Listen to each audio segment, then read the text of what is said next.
Well, we're still on pins and needles waiting to see if the United States is going to, well, not declare war, but wage war against the Islamic Republic of Iran.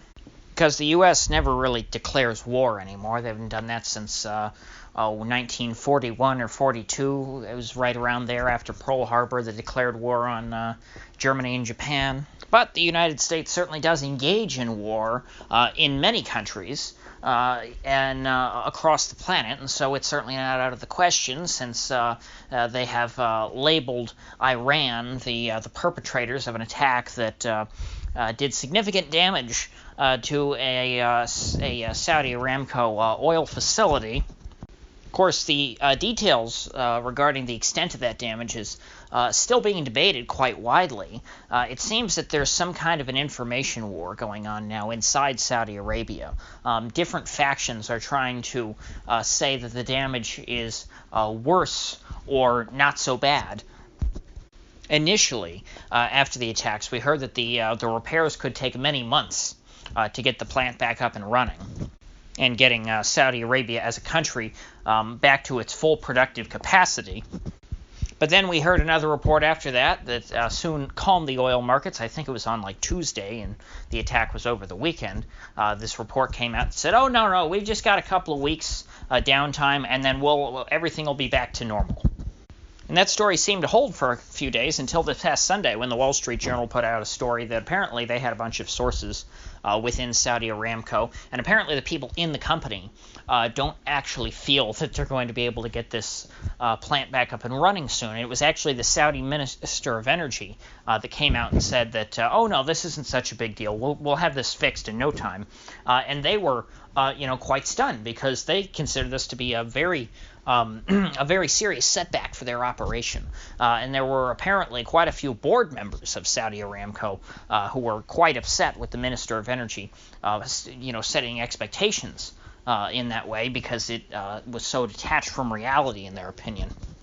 And as you might imagine, the oil market spiked at the open of the futures last night, and they stayed pretty high until Reuters came in and saved the day with a story of their own from unnamed sources who said, "Oh no, we'll have this plant back up and running within 1 week," which I find a little hard to believe.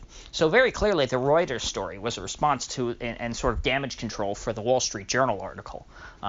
I tend to think, based on what I'm seeing going on here, is that the Saudi government is trying to downplay this as much as possible and to calm the oil markets. I'm not entirely sure why. Perhaps these are people within the Saudi government who perhaps don't want a war, although I'm not entirely sure what's going on here. But there definitely are multiple factions, or two different factions at least, within Saudi Arabia, one of which wants to downplay this attack and say it wasn't that bad, and the other one wants to sort of say, hey, we're not going to be backing up and running for another 8 months, which would be very significant. And so I think it's safe to say that we haven't seen the end of this saga with respect to the bombing of the Saudi oil fields, and this whole game of going back and forth between the U.S., Saudi Arabia, and Iran. Iran, of course, still vehemently denies that any involvement in this, and frankly, I'm not so sure myself who to believe, because obviously every party here has incentive to lie. Frankly, I think that it still is a possibility that this attack was carried out by the Houthis or people within Saudi Arabia who are aligned with them, because something that not a lot of people talk about is that these cruise missiles that they're saying had to have come from Iran because they were the same ones that Iran uses.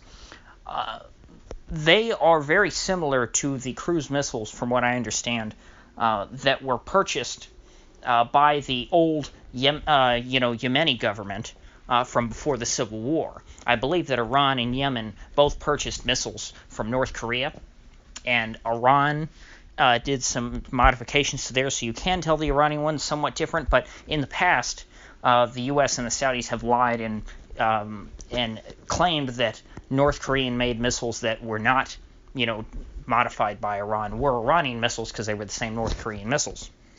when in reality they actually had come from Yemen. So I still think it's a possibility that these missiles might have come from Yemen and that the U.S. and the Saudis are lying.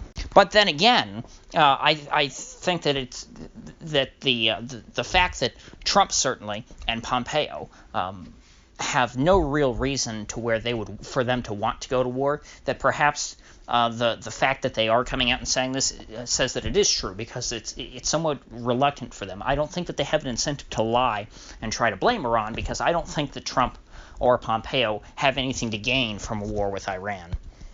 So just looking at the incentive structure here and past cases, there are reasons to believe and to doubt the official story coming out of the Saudi and the U.S. voices. But nevertheless, they will be making their case at the UN General Assembly this week.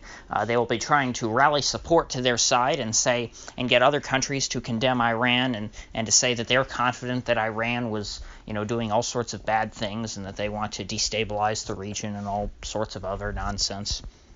And this is sort of the U.S. and Saudi Arabia's way of testing the waters to see if other countries will applaud them for attacking Iran, or whether they will be sort of condemned in the way that the U.S. was condemned after the invasion of Iraq.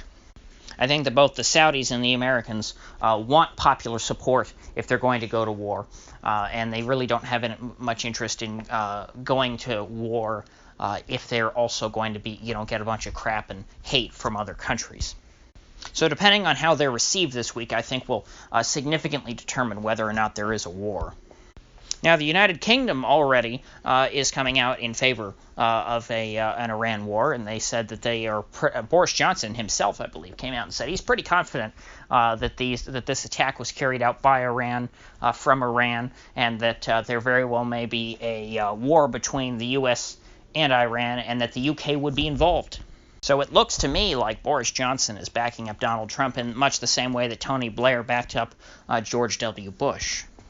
Interestingly enough, the Brits in this case seem to be more supportive of the U.S.'s potential war with Iran than even the Australians. And the Australians, historically, I think, have been seen as the U.S.'s greatest post-war, meaning post-World War II, wartime allies, because the Australians even went with the U.S. into Vietnam.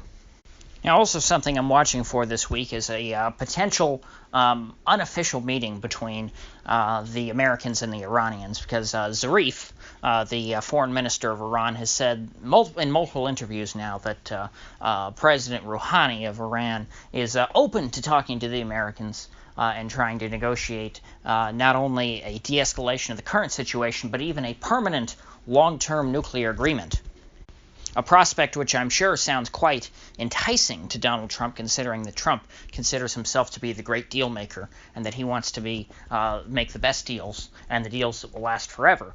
I think that Zarif may be trying to tempt him a little bit, which who knows? Maybe it'll work, and I certainly hope it would. I mean, it would be great if all this tension resulted in Trump and the Iranians getting together and hammering out some sort of agreement which would just make everybody friends in the future. Because the American people certainly have no interest in going into any kind of a war with Iran. And the Iranians really have no interest in getting into a war with the United States. But depending on what happens this week, I think we will know one way or the other whether there will be, in fact, a war. I think that there's going to be quite a bit going on at the UN General Assembly this week, and that's not something that I ever imagined myself saying. Typically, the UN is a very useless body, and not much of interest happens there. But this week certainly will be a one to remember. So with that said, if you gained anything of value out of this video, I'd appreciate you clicking that like button and sharing this video. And if you haven't already, please do subscribe, because I do upload every day, and I'd hate to have you miss one. So I'll see you folks back here tomorrow.